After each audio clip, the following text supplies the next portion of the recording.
Manchmal muss man etwas tun, nur um zu zeigen, dass man es tun kann. Als die Gebrüder Wright zum ersten Mal flogen, flogen sie in einem Versuchsflugzeug und genau so soll der Mars-Helikopter zeigen, dass wir in einem motorisierten Hubschrauberflug in der Marsatmosphäre fliegen können.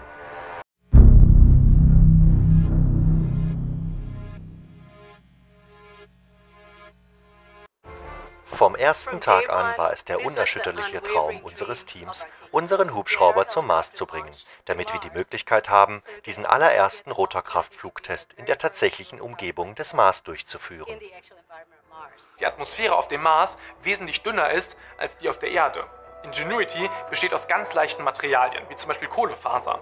Deshalb wiegt der Helikopter auf der Erde auch nur 1,8 Kilogramm, obwohl er einen halben Meter groß ist. Die Rotorblätter sind dazu auch noch deutlich größer und drehen sich viel schneller, als das auf der Erde nötig wäre. Denn auf dem Mars braucht er deutlich mehr Auftriebskraft, um überhaupt abheben zu können.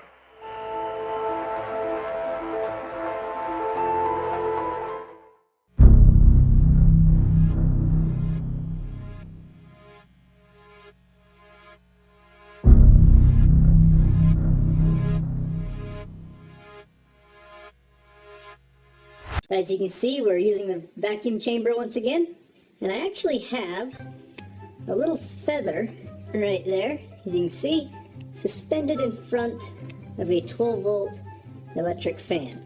See, I got the batteries, a pressure gauge, and everything in there. To turn it on, I have a little tilt switch that says magnetically controlled. You can see when I turn the fan on, it blows the feather all over the place. This is, of course, at atmospheric pressure right now. So, I want to take this down to Martian conditions. You might have noticed the Martian reference over there. The first thing I'm going to do is add a little bit of dry ice to the chamber, just so that the atmosphere gets replaced with CO2. Many of you guys were complaining about that last time. So now I should have a CO2 atmosphere, or at least it'll create one.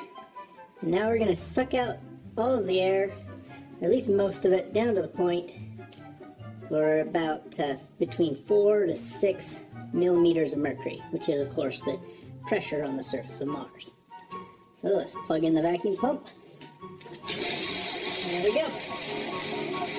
Give us a little while to suck down. These pieces of CO2 look really interesting in the vacuum. The gas produced causes them to levitate and float all over the place. But if you can see the gauge over there, you can see that the air pressure is just about to the point where it's would be considered the surface of Mars. Let's see what happens. Okay, fans on. And the feather's not moving. In fact, let's zoom in on that.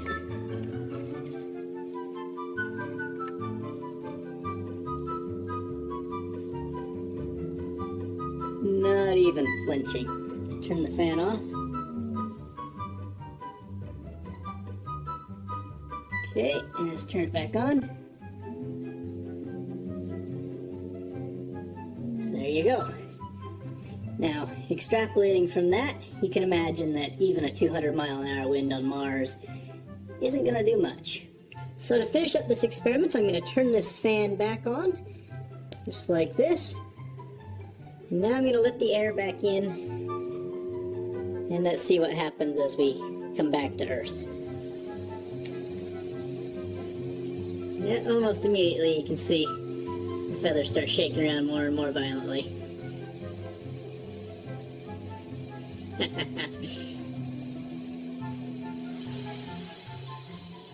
Okay, so the air stopped coming into the chamber, so now everything's due to the fan. And I think it's interesting is the fan actually sounds different. It doesn't vibrate quite as much. So there you go. The air density has a big impact on what wind velocity actually does.